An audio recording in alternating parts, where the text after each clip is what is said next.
Hi friends, బ్రహ్మ విద్య అనే concept ఎప్పుడైనా విన్నారా? ఇంతకుముందు రోజుల్లో కొంతమంది మాట్లాడుతూ ఇది తెలియకపోవడానికి ఇదేమైనా బ్రహ్మ విద్య అనుకుంటున్నావా అని తమాషగా అనేవాళ్ళు. అయితే మనిషి తన డైలీ లైఫ్లో తన ఇష్టాలు కష్టాల్లో పడి తన గురించి తాను ఏమాత్రం తెలుసుకోకుండా ఒక మెటీరియలిస్టిక్ లైఫ్ గడిపేస్తున్నాడు. దీనివల్ల తాను ఏ పరిస్థితిలో అయినా తన జీవితంలో ఒక పాసింగ్ క్లౌడ్ అని తన యాక్చువల్ ఐడెంటిటీ ఏంటని గుర్తించలేకపోతాడు. ఈ విషయాన్ని వివరించేదే బ్రహ్మ విద్య. ఈ వీడియోకి ఒక లైక్ అండ్ కమెంట్ పెడితే మన ఛానల్ రీచ్ బాగా పెరుగుతుంది. అప్పుడు మాకు మరిన్ని వీడియోస్ చేయడానికి హెల్ప్ఫుల్గా ఉంటుంది. ఇక కథలోకి వెళితే, ప్రాచీన బర్హిషద్ అనే రాజు నారదుడు చెప్పిన పురంజనుడి కథను విని కొద్దిసేపు మౌనంగా కూర్చున్నాడు. అతనికి కథలో ఉన్న అంతరార్థం అంటే ఇన్నర్ మీనింగ్ గురించి గందరగోళంగా అనిపించడంతో నారదుడు మళ్ళీ మాట్లాడాడు. ఇది బ్రహ్మ విద్య, సత్యాన్ని తెలుసుకునే జ్ఞానం. నారాయణుడు తన భక్తులను వాళ్ళకే తెలియకుండా నిరంతరం కాపాడుతున్నట్లుగా నేను కూడా ఒక కథ ద్వారా నీకు ఆ సత్యాన్ని బోధించడానికి ప్రయత్నించాను. అది నీకు అర్థమయ్యే విధంగా చూశాను. నీకు నిజమైన జ్ఞానం ఏంటో గుర్తు చేయడం మాత్రమే నా ఉద్దేశమని అన్నాడు. అప్పుడు ప్రాచీన బర్హిషద్ మరింత ఆలోచనలో మునిగిపోతూ, దయచేసి మీరు మరింత స్పష్టంగా వివరించండి. సాధారణ ప్రజలకు ఇలాంటి లోతైన సత్యాలు అర్థం చేసుకోవడం చాలా కష్టం. మీరు చెప్పిన కథలో ఉన్న అసలు అర్థమేంటో నాకు వివరించండి అని అడిగాడు. నారదుడు తలూపి, తప్పకుండా నేను ఇక్కడికి వచ్చిన ఉద్దేశం నీకు బ్రహ్మ విద్యను బోధించడమే.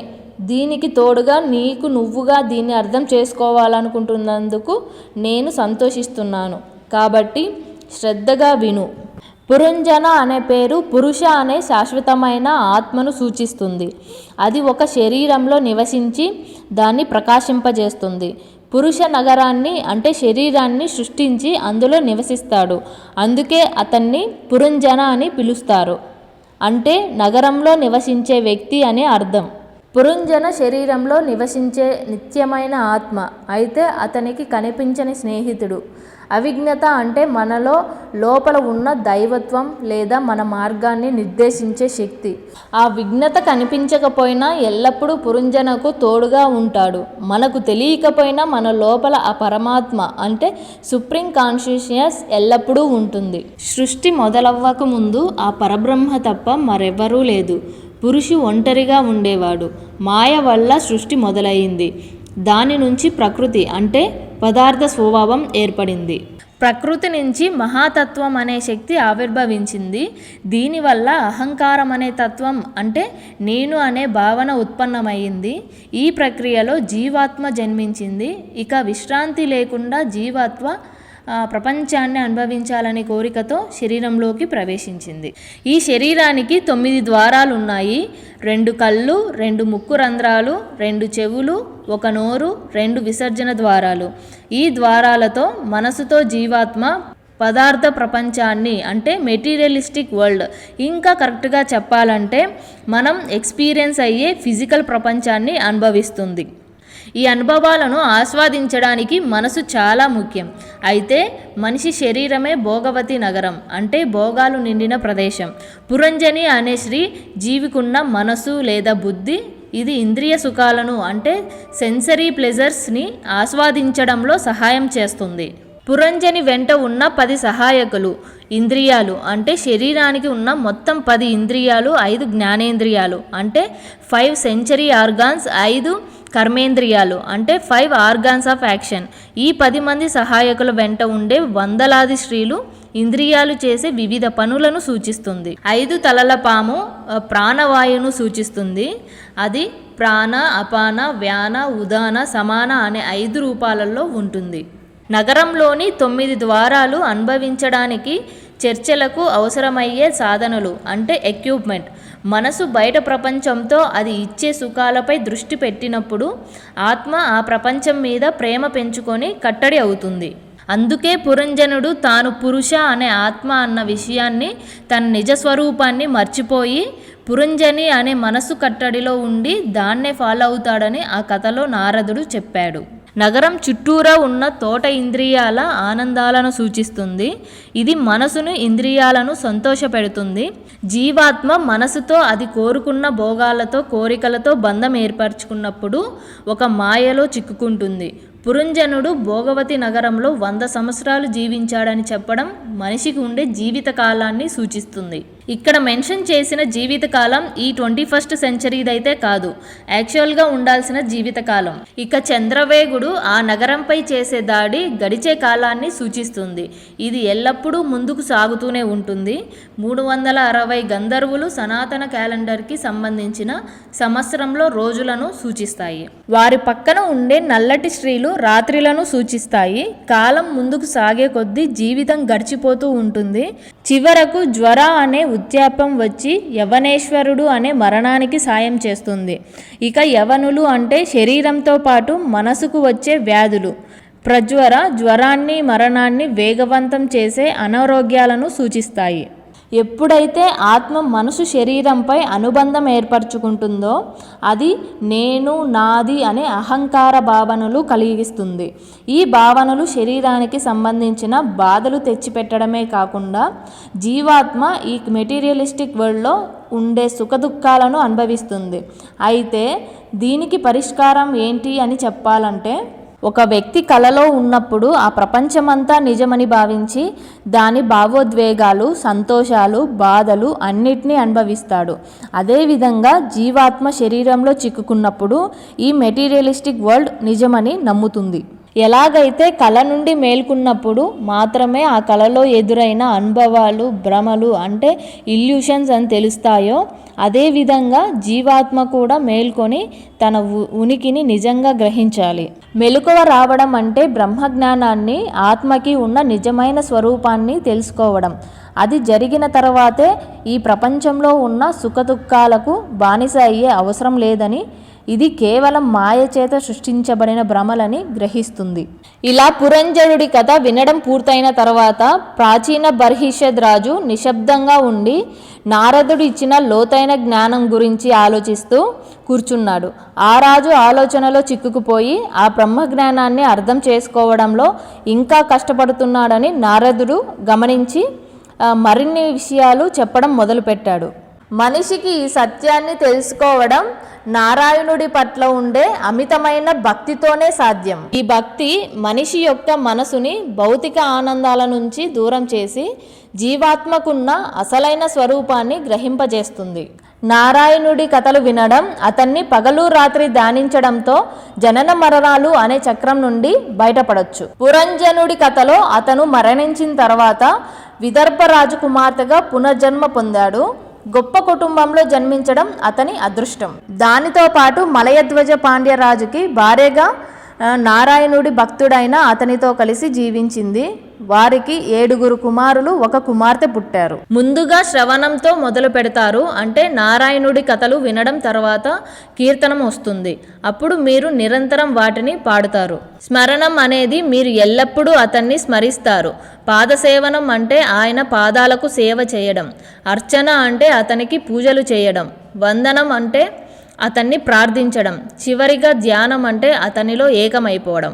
ఈ 7 మార్గాల ద్వారా మనసు కర్మ వల్ల ఉండే బంధాల నుండి విముక్తి పొంది వీలైనంత త్వరగా జీవాత్మ తన నిజస్వరూపాన్ని గ్రహించి ఆ పరమాత్మలో కలిసిపోతుంది. ఇక్కడ బర్హిషద్కి నారదుడు మరొక ఉదాహరణ ఇస్తూ ఇలా అన్నాడు. ఒక తోటలో ఒక జింక ఆనందంగా తిరుగుతూ తన జంటను వెతుకుతూ పూలు మరియు వాటి యొక్క మధురమైన సువాసనలు, చల్లని గాలులతో నిండిన ఆ ప్రదేశంలో సంతోషాన్ని ఆస్వాదిస్తూ అందులోనే మునిగిపోయింది. కానీ ఆ జింక ఉన్న ప్రదేశానికి దగ్గరలోనే దాన్ని తినడానికి ఎదురు చూస్తున్న గుంటనక్క ఉందన్న విషయం గమనించదు. అలాగే ఎప్పటినుంచో తన బాణాలు ఎక్కుపెట్టి ఎదురు చూస్తున్న వేటగాన్ని కూడా గమనించుకోదు. చుట్టూ ఎన్ని ప్రమాదాలున్నా కూడా తన సంతోషంలో తానే మైమర్చిపోతుంది.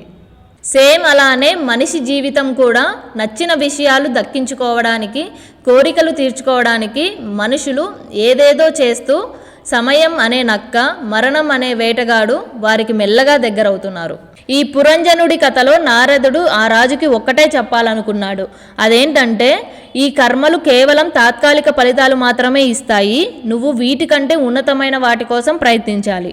ఇందాక చెప్పిన 7 ఆరాధన పద్ధతులను అనుసరిస్తే చివరి గమ్యం ఆత్మసమర్పణ, అంటే మనసుని, శరీరాన్ని అర్పించడం అవుతుంది. అహంకారం అంటే నేను అనే భావనను విడిచిపెట్టినప్పుడు విముక్తి లభిస్తుంది. భగవంతుని గురించి ఎల్లప్పుడూ ధ్యానం చేసే మనిషి భౌతిక ఆనందాల వలలో చిక్కుకోడు. అతనికి బాధ ఎదురైనా సరే ఎలాంటి బాధ అనిపించదు. అలానే సుఖం అతనిలో ఎలాంటి గర్వాన్ని పెంచదు. అలాంటి వ్యక్తి స్థిరమైన మనసు కలవాడవుతాడు. ఇది బ్రహ్మస్థితికి దగ్గరగా ఉంటుంది. ఇక ఆ పరిస్థితిలో జీవాత్మ, పరమాత్మ రెండూ ఏకమవుతాయి. ఈ స్థితికి చేరుకున్నాక పుట్టుక, చావు అనే కర్మకు సంబంధించిన చక్రం నుండి బయటపడతారు. ఇలా నారదుడు విషయం చెప్పి ఆ రాజుని తాను అనుసరిస్తున్న మార్గాన్ని వదిలి తన జీవితాన్ని భగవంతుని పట్ల ధ్యానం చేస్తూ గడపమని చెప్పాడు. అక్కడితో రాజభవనమంతా నిశ్శబ్దంతో నిండిపోయింది. ప్రాచీన బర్హిషత్ కన్నీళ్లు కారుస్తూ, మీరు చెప్తుంది నిజమే అనిపిస్తుంది. నా మీద ఎంతో దయతో విముక్తికి దారి చూపే సత్యమార్గాన్ని నాకు తెలియజేశారు. నాకు ఇప్పుడు స్పష్టంగా అర్థమవుతుంది. నా మునుపటి గురువులు ఈ రహస్యాన్ని తెలుసుకోలేకపోయారో లేదా తెలిసినా నాకు చెప్పలేదేమో. నేను మీ జ్ఞానాన్ని శ్రద్ధగా విన్నాను. మీ దయతో ఆ 7 భక్తి మార్గాలను అనుసరించి నారాయణుడి పాదాలు చేరుతానని ఆశిస్తున్నాను. దయచేసి నన్ను ఆశీర్వదించండి. దానితో సరే అని నారదుడు ఆ రాజును దీవించి సంతోషంతో సిద్ధలోకానికి తిరిగి వెళ్ళిపోయాడు.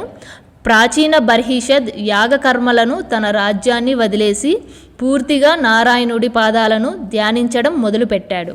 ఎంతో తక్కువ కాలంలోనే అతను నారాయణుడి పాదాలకు చేరి విముక్తిని పొందాడు. అయితే ప్రాచీన బర్హిషద్ రాజ్యాన్ని వదిలేసే ముందు తన కొడుకులైన ప్రచేతలకు కొన్ని సూచనలు ఇచ్చాడు.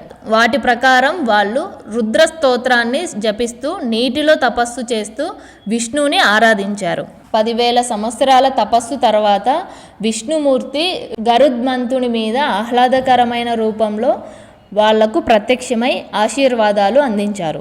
దానితో పాటు ఆ ప్రచేతల మధ్య ఉన్న సోదర ప్రేమను పొగుడుతూ వరాలిచ్చారు. ఎవరైతే మీ పేరు జపిస్తూ నన్ను ఆరాధిస్తారో వారు సమస్త ప్రాణుల పట్ల ప్రేమను పెంపొందించుకుంటారని మాటిచ్చాడు. దానితో పాటు భూమిని జనసంచారంతో నింపే గొప్ప కొడుకుని ప్రసాదిస్తానని కూడా చెప్పాడు. అందుకోసం వాళ్ళను ఒక దేవకన్యను పెళ్లి చేసుకోమని అక్కడితో 10 లక్షల సంవత్సరాల పాటు భూమికి, స్వర్గానికి సంబంధించిన సుఖాలు అనుభవించి చివరిగా భక్తి ద్వారా ముక్తిని పొందుతారని మాటిచ్చాడు. ఇదంతా విని ప్రచేతలు భక్తితో విష్ణుమూర్తిని ఆరాధించి అతని అనంతమైన గుణాలను స్మృతించారు. ఆ తర్వాత భవిష్యత్తులో దక్కబోయే జన్మలో కూడా విష్ణు భక్తులుగా ఉండాలని కోరుకున్నారు. విష్ణు దర్శనం పూర్తయిన తర్వాత ప్రచేతలు నీటి నుండి బయటకొచ్చి దట్టమైన మేడి చెట్టుతో నిండిన భూమిని చూశారు. అవి అవసరానికి మించి ఉండడంతో వాళ్ళ కళ్ళ నుండి వచ్చే కోపాగ్నితో ఆ చెట్టును భస్మం చేశారు. ఇక ఆ సమయంలో బ్రహ్మ ప్రత్యక్షమై వారిని శాంతింపజేశాడు. ఆ తర్వాత వారిని మేడి వృక్షాల కూతురైన మారీషాను పెళ్లి చేసుకోమని ఆజ్ఞాపించాడు. వీళ్ళ కలయికతో దక్షుడు జన్మించాడు. బ్రహ్మ సృష్టించిన ప్రజాపతుల్లో ఒక్కడైన దక్షుడు ఇక్కడే పునర్జన్మ పొందాడు. తర్వాత సృష్టి రచనలో కీలక పాత్ర పోషించాడు. చివరగా బ్రహ్మ ఇచ్చిన సృష్టి నిర్వహణ బాధ్యతలు దక్షుడు తీసుకొని పూర్తి కార్యదక్షత, కర్మకాండ నైపుణ్యంతో తన కర్తవ్యాలు నిర్వహించాడు. ఇక ప్రచేతసులు భూమిపై, స్వర్గంపై 10 లక్షల సంవత్సరాల పాటు భోగాలను అనుభవించారు. ఆ తర్వాత విశిష్ట జ్ఞానం పొంది విష్ణుమూర్తి మాటలు గుర్తు చేసుకున్నారు. దానితో గృహస్థ జీవితాన్ని వదిలి వాళ్ళ భార్యని, కొడుకును దక్షకుడికి అప్పగించారు. అక్కడితో పశ్చిమ తీరం వైపుగా వెళ్ళి లోతైన ఆధ్యాత్మిక చింతనలో నిమగ్నమయ్యారు. అక్కడ నారదముని ప్రత్యక్షమై వారి భక్తిని ప్రశంసిస్తూ జీవితానికి ఉండే అసలు లక్ష్యం ఆ శ్రీహరిని సేవించడమని గుర్తు చేశాడు. కర్మకాండలు, జ్ఞానం లేదా సాధనలు ఏదైనా సరే పరమాత్మను గుర్తించడానికి సహాయపడకపోతే అవన్నీ వ్యర్థమని చెప్పాడు. ఎలాగైతే చెట్ల మూలాలకు నీరు అందితే ఆ చెట్టు మొత్తం పుష్కలంగా ఉంటుందో అలాగే విష్ణుమూర్తిని ఆరాధించడం ద్వారా సమస్త ప్రాణులు లాభపడతారు. అతను విశ్వానికి ఆధారం, అలాగే ప్రకృతి అనే మాయకు అతీతుడు. వినయ విధేయతను చూపుతూ లౌకిక కోరికల నుండి విముక్తిని పొందాలనుకునే భక్తులు, శ్రీవారిని తమ ఏకైక సంపదగా భావించే భక్తులు, వీళ్ళను విష్ణువు ఎంతో ప్రేమగా చూసుకుంటాడని వివరించాడు. నారదుడిచ్చిన ఈ ఉపదేశాలు విన్న ప్రచేతసులు విష్ణుమూర్తిని ధ్యానించి ఆయన శాశ్వత స్థానాన్ని చేరుకున్నారు. సో అది ఫ్రెండ్స్ ఇవాల్టి వీడియో. సో ఇక్కడి దాకా చూసారంటే మీకు ఈ కంటెంట్ నచ్చిందనే అనుకుంటున్నాను. సో వీడియో మొదట్లో చెప్పినట్టు లైక్ కొట్టడం అండ్ కమెంట్ పెట్టడం మాత్రం మర్చిపోకండి. ఒకవేళ మీరు మన ఛానల్ని మొదటిసారి చూసినట్లయితే సబ్స్క్రైబ్ చేసుకొని ఆ బెల్ ఐకాన్ ఆన్లో పెట్టుకోండి. ధన్యవాదాలు.